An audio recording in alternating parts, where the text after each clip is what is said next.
This is Amrish Kumar and welcome to our YouTube channel keep learning with Amrish Kumar. Dear students, आज हम discuss करेंगे इस video में एक most important topic central orbit. तो बेटा ये बीएससी 6 सेमेस्टर के स्टूडेंट्स के लिए डायनामिक्स सीरीज हमने शुरू की हुई है। तो डायनामिक्स बुक में हम सेक्शन 4 है, सेक्शन 4 में जो फर्स्ट चैप्टर हमारा पढ़ता है वो सेंट्रल ऑर्बिट है। इस वीडियो में डिस्कस करेंगे कि सेंट्रल ऑर्बिट क्या होता है, सेंट्रल फोर्स क्या होता है, और एक थ्योरम प्रूव करेंगे मोस्ट इंपॉर्टेंट कि a central orbit is always a plane curve. उसका मीनिंग क्या है उसको डिटेल में समझेंगे और उसका प्रूफ हम बिल्कुल एक सिंपली प्रैक्टिकली तरीके से मैं आपको बताऊंगा। तो आप बने रहे मेरे साथ। इससे पहले अगर आप चैनल पर नए हैं तो प्लीज़ आप चैनल को सब्सक्राइब कर लें ताकि आपको आने वाली सभी वीडियोज़ का नोटिफिकेशन सबसे पहले मिलता रहे।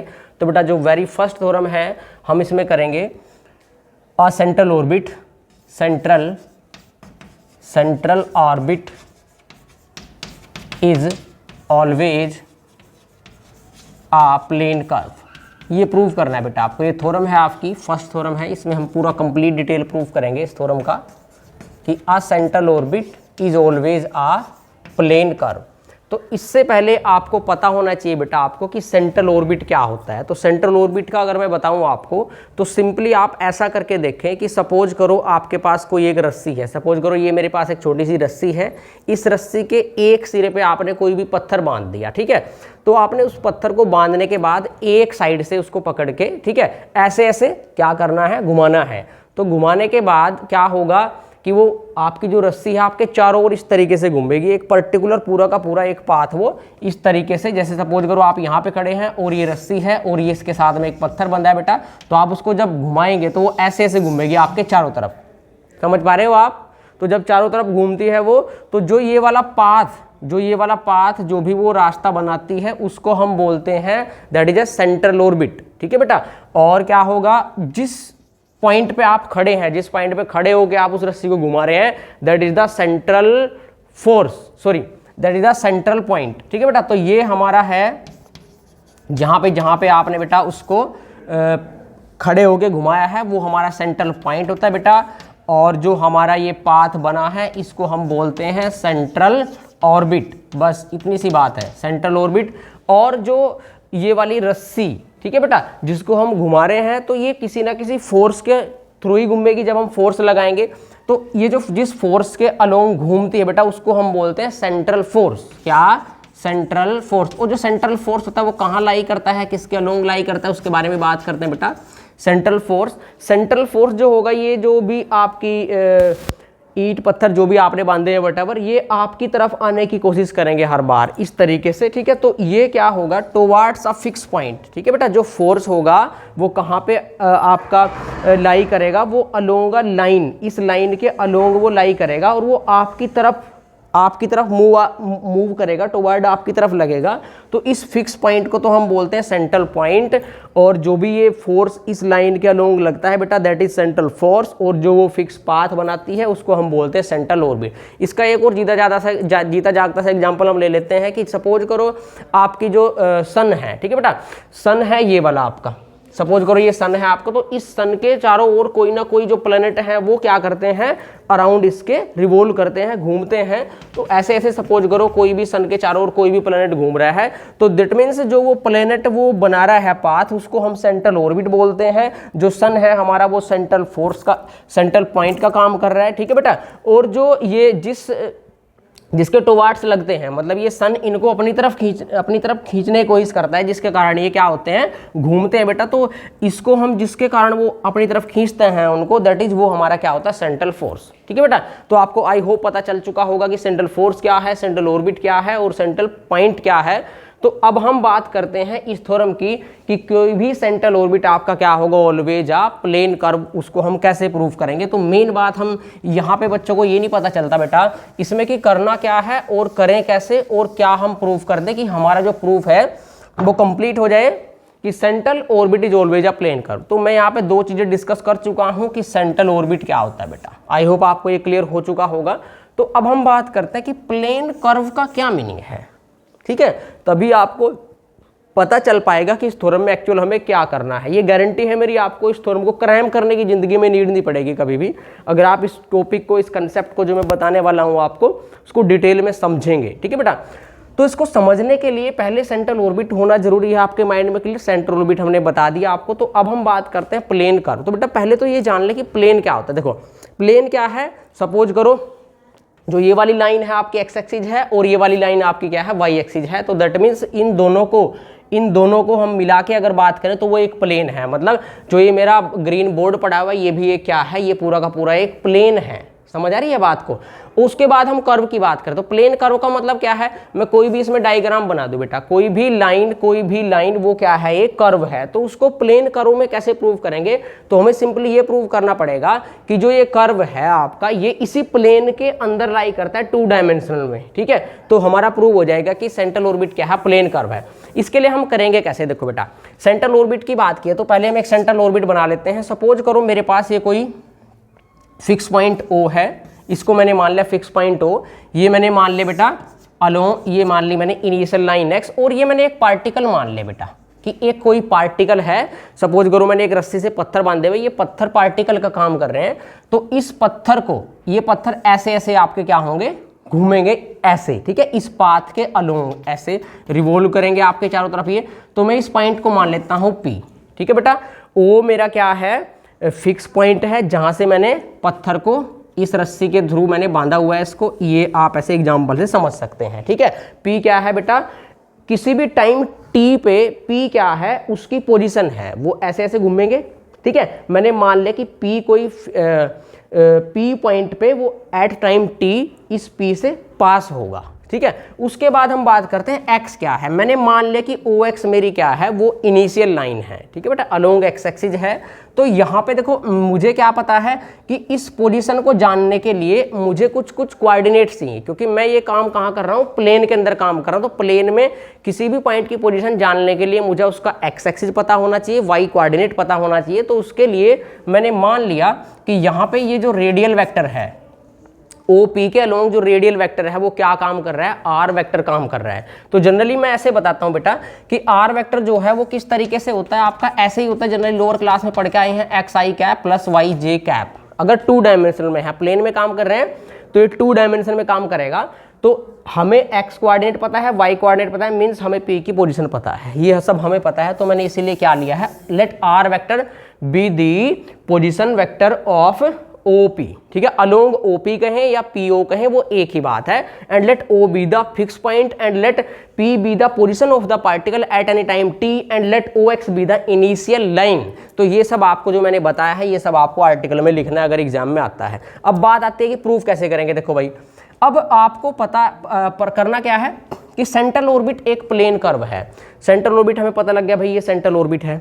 तो सेंट्रल ऑर्बिट के लिए मैं जस्ट ये दिखाऊंगा कि जो बेटा ये R वेक्टर है, जो ये P है, ये हमारा किसी कांस्टेंट वेक्टर के साथ में डॉट प्रोडक्ट 0 दे दे। मतलब मैं ये दिखाऊंगा कि डॉट प्रोडक्ट R वेक्टर की, सपोज करो मैं H ही दिखाऊंगा, H वेक्टर किसी H वेक्टर के साथ अगर इसकी क्रॉस प्रोडक्ट 0 आ जाती है। मैं क्या बता रहा हूं, देखो R वेक्टर मेरा पोजीशन वेक्टर है। मैं यहाँ पे इसको प्लेन कर्व दिखाने के लिए ये दिखाना चाहता हूँ कि जो पोजीशन वेक्टर है R की, भाई जो P है, ठीक है, P पॉइंट है जो हमारा, वो किसी कांस्टेंट वेक्टर के साथ में क्या है, डॉट प्रोडक्ट 0 दे रहा है। कांस्टेंट वेक्टर मतलब क्या कि एक फिक्स्ड पॉइंट। फिक्स पॉइंट से मतलब क्या है, देखो P तो वेरी करेगा, आपका P तो वेरी करेगा। अगर x को चेंज करोगे, y को चेंज करोगे, वो डिफरेंट पाथ पे आपका चलता रहेगा। तो h क्या है, हमारा कोई भी कांस्टेंट वेक्टर है फिक्स। तो मान लीजिए ये h वेक्टर यहाँ है कांस्टेंट वेक्टर। तो वो क्या कहना चाह रहा है कि भैया अगर मैंने ये दिखा दिया कि R वेक्टर तो सॉरी ये जो P है वो तो लाई कर रहा है ऐसे इस पाथ के अलोंग, सेंट्रल ऑर्बिट के अलोंग, और वो आपका किसी h कांस्टेंट वेक्टर के साथ में अगर डॉट प्रोडक्ट 0 दे रहा है, मींस वो एक दूसरे के साथ में कितना एंगल बना रहे हैं, 90 डिग्री। मतलब एक दूसरे के परपेंडिकुलर है, मतलब वो उसी प्लेन में लाई कर रहे हैं जिस प्लेन में बात की जा रही है। तो ये प्रूव हो जाएगा आपका कि कोई भी सेंट्रल ऑर्बिट आपका प्लेन कर्व होता है। देखो, तो इसको प्रूव करने के लिए बिल्कुल सिंपल सा स्टेप है मेरे पास। देखो कैसे, हमें अब पता है क्या कि भाई OP जो है हमारा वो क्या है, पोजीशन वेक्टर है किसका, P का। ठीक है, अब आपको मैंने बताया कि इस OP के अलोंग एक हमारी एक्सेलरेशन भी काम करेगी। क्यों करेगी? क्योंकि बेटा जब हम इस O पॉइंट से इस P को, मतलब हम यहाँ से खड़े होके इस रस्सी को घुमाएंगे तो एक फोर्स काम करेगा। इस रेडियल वेक्टर के अलोंग, इस रेडियस वेक्टर के अलोंग एक फोर्स काम करेगा और वो टुवर्ड्स द फिक्स पॉइंट इस तरफ काम करता है। आपका ये आपका जो पत्थर बंधा है ये आपकी तरफ आने की कोशिश करता है, तो ये अपोजिट लगेगा किसके? आपका रेडियस वेक्टर आर वेक्टर के अपोजिट लगेगा। तो अगर मैंने रेडियस वेक्टर आर वेक्टर लिया है, पोजीशन वेक्टर आर वेक्टर लिया है, तो जो मेरा यहाँ पे OP के अलोंग जो एक्सेलरेशन होगी वो क्या होगी बेटा? d2r/dt²। ये मेरा क्या होगा? ये मेरा एक्सेलरेशन वेक्टर होगा। समझ आ रही है बात? एक्सेलरेशन ऐसे ही डिनोट होती है। तो एक्सेलरेशन क्या होगी? आपकी नेगेटिव डायरेक्शन में होगी, मतलब वो आपकी इस पोजीशन वेक्टर के ऑपोजिट डायरेक्शन में होगी आर वेक्टर के। ठीक है बेटा। अब आप एक बात और देखो, जो आपका रेडियल वेक्टर है, जो आपका रेडियस वेक्टर है, वो OP के अलोंग लग रहा है या PO के अलोंग लग रहा है, और आपकी जो एक्सेलरेशन है वो भी इसी लाइन के अलोंग लग रही है। समझ पा रहे हो आप ये चीज? भाई अगर एक्सेलरेशन आपकी सपोज करो इस लाइन के अलोंग लगती तब तो एक अलग बात थी, तब तो आर वेक्टर के और इस लाइन के अलोंग कोई ना कोई एंगल बनता। लेकिन जब आपकी आर वेक्टर के ही जिस लाइन के अलोंग आर वेक्टर लग रहा है उसी लाइन के अलोंग, बस डायरेक्शन अपोजिट है, बट जो आपका एक्सेलरेशन है वो इसी लाइन पे लग रहा है, मतलब इसी लाइन पे लग रहा है। तो इसका मतलब ये हुआ कि आर वेक्टर और d2r/dt² दोनों वेक्टर एक ही लाइन के अलोंग हैं। अगर आर वेक्टर इस साइड में है तो आपका एक्सेलरेशन ऑपोजिट डायरेक्शन में। इसका कहने का मतलब ये है कि जो आर वेक्टर है और d2r/dt² है, उन दोनों के बीच का एंगल कितना है? 0, क्योंकि दोनों कोइंसाइड कर रहे हैं। तो हमें ये पता है मेरे चांद कि भाई अगर कोई दो, जो हमारे पास d2r/dt² और आर वेक्टर ये हैं एक दूसरे के, तो ये दोनों एक दूसरे के क्या हैं? पैरेलल से मतलब एक दूसरे के ये कोइंसाइड कर रहे हैं, एक ही लाइन के अलोंग लग रहे हैं। तो इसका मतलब इसकी क्रॉस प्रोडक्ट 0 होती है। अब मैं बता दूं क्यों। देखो, जब भी आपके पास कोई दो वेक्टर हैं, सपोज करो एक वेक्टर A वेक्टर है और दूसरा B वेक्टर है, दोनों वेक्टर किसी प्लेन में ही पड़े हुए हैं, दो वेक्टर्स की क्रॉस प्रोडक्ट का मतलब क्या होता है कि जैसे आपके पास ये x एक्सिस है और ये y एक्सिस है, तो आप इस x एक्सिस, ये वाली लाइन सपोज करो, ये वाला लाइन x एक्सिस, ये वाली लाइन y एक्सिस, तो दो वेक्टर अगर दो वेक्टर A है, ये B है, अगर ये दोनों इस प्लेन में पड़े हुए हैं बेटा, तो इनकी क्रॉस प्रोडक्ट क्या रिप्रेजेंट करती है? फिजिकली प्रैक्टिकली इन दोनों की क्रॉस प्रोडक्ट रिप्रेजेंट करती है इस प्लेन के परपेंडिकुलर जो भी लाइन होगी वो इन दोनों की क्रॉस प्रोडक्ट रिप्रेजेंट करेगी। समझ पा रहे हो? मैं कह रहा हूं ये y एक्सिस, ये x एक्सिस, इस प्लेन के अंदर दो वेक्टर पड़े हुए हैं, A वेक्टर और B वेक्टर, इन दोनों की क्रॉस प्रोडक्ट क्या रिप्रेजेंट करती है? इस प्लेन के परपेंडिकुलर कोई भी लाइन, ऐसे इस प्लेन के परपेंडिकुलर जो भी लाइन होगी वो क्या रिप्रेजेंट करती है? आपकी क्रॉस प्रोडक्ट दो वेक्टर्स की। अब मैं कह रहा हूं कि इन दोनों की क्रॉस प्रोडक्ट 0 है, इसका मतलब जो ये दोनों के दोनों वेक्टर हैं ये कहां पड़े हुए हैं? ये 90 डिग्री एंगल नहीं बना रहे, ये इसी प्लेन में पड़े हुए हैं अंदर। तो वही हमने कहा कि आर वेक्टर के अलोंग ही आपका क्या लग रहा है? d2r/dt²। दैट्स वाई मैंने इसको क्या लिया है? 0। आगे चलते हैं बेटा। अब अगर ये 0 है तो मैं एक छोटा सा बात लिखता हूं यहां से, मुझे प्रूफ करना है ये कि R vector dot H vector 0 है। कैसे? एक बिल्कुल सिंपल सा फंडा है, मैं इसको थोड़ा सा प्रूफ करने के लिए आपने याद रखना है, क्रैम कुछ नहीं करना, एक स्टेप इसमें बढ़ा देना है। क्रॉस आर वेक्टर मैंने कर दिया बेटा dr/dt, ठीक है, प्लस क्रॉस प्रोडक्ट dr/dt = 0। देखो मैंने क्या किया यहाँ पे, ये तो एज इट इज है, मैंने यहाँ पे देखो ये मेरा एक वेक्टर है, ये भी दूसरा वेक्टर। हमें पता है दो सेम वेक्टर की क्रॉस प्रोडक्ट हमेशा क्या होते हैं? 0। अगर दो वेक्टर हैं A vector cross A vector हमेशा क्या होंगे? 0। दो वेक्टर की क्रॉस प्रोडक्ट हमेशा क्या होती है? 0। तो वो वाली प्रॉपर्टी से मेरे पास ये इक्वल टू क्या आ गया? 0। अब मुझे पता है कि मैं इसको ऐसे लिख सकता हूं भाई कि d/dt are vector cross dr/dt = 0।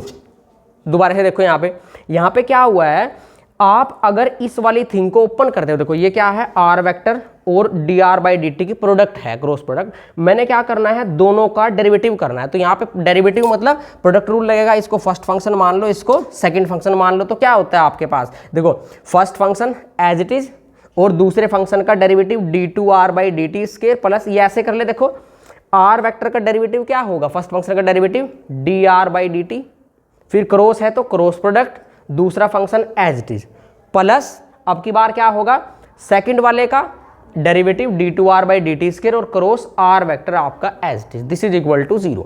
ठीक है बेटा, तो यहां से देखो क्या होगा, या आप इसको ऐसे भी लिख सकते थे कि भाई ऐसे बदल के लिख लिया आप इसको तो ज़्यादा बेटर रहेगा, तब ये एग्जैक्टली बन जाएगा कि dr बाई डी टी, वो मर्जी आप कैसे भी लिख सकते हैं, cross r vector equal to 0। तो इससे क्लियर है, देखो फर्स्ट फंक्शन का derivative, second function as it is, फिर first function as it is और क्रॉस सेकंड फंक्शन का डेरिवेटिव। अब ठीक है ये, ठीक है। अब देखो, अब हमें पता है क्या कि भाई तीन वेक्टर्स की, अगर मेरे पास ऐसे है, देखो मुझे ये प्रॉपर्टी पता है कि बेटा a वेक्टर, b वेक्टर और c वेक्टर, ये क्या है, तीन वेक्टर्स की स्केलर ट्रिपल प्रोडक्ट है। इसको कैसे लिख सकते हैं हम, a डॉट b, इसको कैसे लिख सकते हैं, ऐसे लिख सकते हैं भाई कि a vector dot b vector cross c vector, ऐसे लिख सकते हैं बेटा इसको, a डॉट बी क्रॉस सी। अब मैं ये प्रॉपर्टी लगाऊंगा, देखो कैसे, मैंने ऐसे लिख दिया कि नाउ, ये नया स्टेप है बेटा, नाउ क्यों लिखा, क्योंकि मुझे ये प्रूव करना है। कैसे, देखो मैंने लिखा ऐसे कि r vector dr by D T, ठीक है बेटा, dr बाई डी टी, और ये r वेक्टर इक्वल टू 0 लिख दिया मैंने। देखो यहाँ से क्या हुआ है, ये क्या है, r वेक्टर, ये मतलब a का काम कौन कर रहा है, r वेक्टर, b का काम कौन कर रहा है, dr बाई डी टी, और c का काम अगेन क्या कर रहा है, r वेक्टर। मुझे पता है कि अगर स्केलर ट्रिपल प्रोडक्ट है और उसमें दो वेक्टर सेम हो तो वो हमेशा क्या होती है, 0।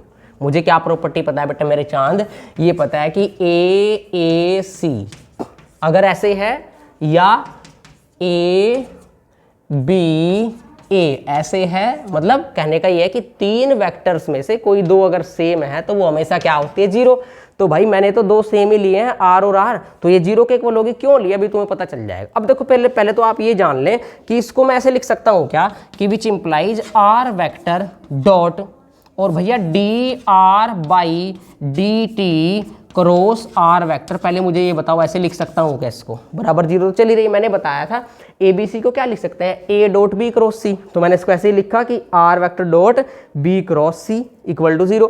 लेकिन मुझे ये पता है भैया कि यहाँ पे देखो ये वाली चीज़, जो ये वाली चीज़ है, ये वाली यहाँ से देखो इसको, मुझे पता है कि इस पूरे dr by D T cross r vector का जो डेरिवेटिव है वो क्या है, 0 के इक्वल है। तो मुझे प्रूव करना था कि r वेक्टर किसी कांस्टेंट वेक्टर के डॉट प्रोडक्ट के साथ में 0 आ जाए तो प्लेन कर्व हो जाएगा वो।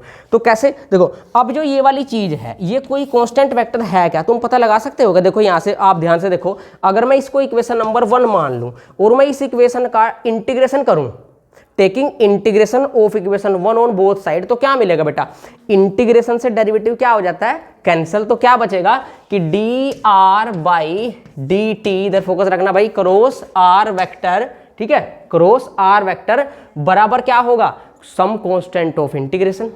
ठीक है, तो मैंने कांस्टेंट ऑफ इंटीग्रेशन को h वेक्टर मान लिया, क्योंकि वेक्टर्स में काम चल रहा है तो मैं कांस्टेंट को क्या मान लेता हूँ, कांस्टेंट h वेक्टर मान लेता हूँ। h वेक्टर क्या है, कांस्टेंट ऑफ इंटीग्रेशन है, तो कांस्टेंट ऑफ इंटीग्रेशन तो आएगा ही जब इंटीग्रेशन वो बोथ साइड लेंगे। तो मैं अब क्या करूंगा, dr by D T cross r vector की वैल्यू क्या है, h वेक्टर, वो कांस्टेंट है, मैं यहाँ पे पुट कर दूंगा। तो क्या हो जाएगा मेरे चांद कि r vector dot h vector बराबर 0। तो मुझे यही प्रूव करना था। तो इसका मतलब जो सेंट्रल ऑर्बिट है वो मैंने पहले समझा दिया था, वो क्या हो गया बेटा आपका, is always a plane curve. तो बेटा वीडियो कैसी लगी मुझे कमेंट करके जरूर बताएं। कोई डाउट है तो भी आप कमेंट कर सकते हैं। इसके बाद हम नेक्स्ट वीडियो में प्रूव करेंगे कि डिफरेंशियल इक्वेशन सेंट्रल ऑर्बिट की क्या होगी, मोस्ट इंपॉर्टेंट है। पोलर फॉर्म भी करेंगे, पीडल फॉर्म भी करेंगे। तब तक के लिए बेटा जय हिंद, जय भारत। मिलेंगे नेक्स्ट वीडियो में और थैंक यू सो मच।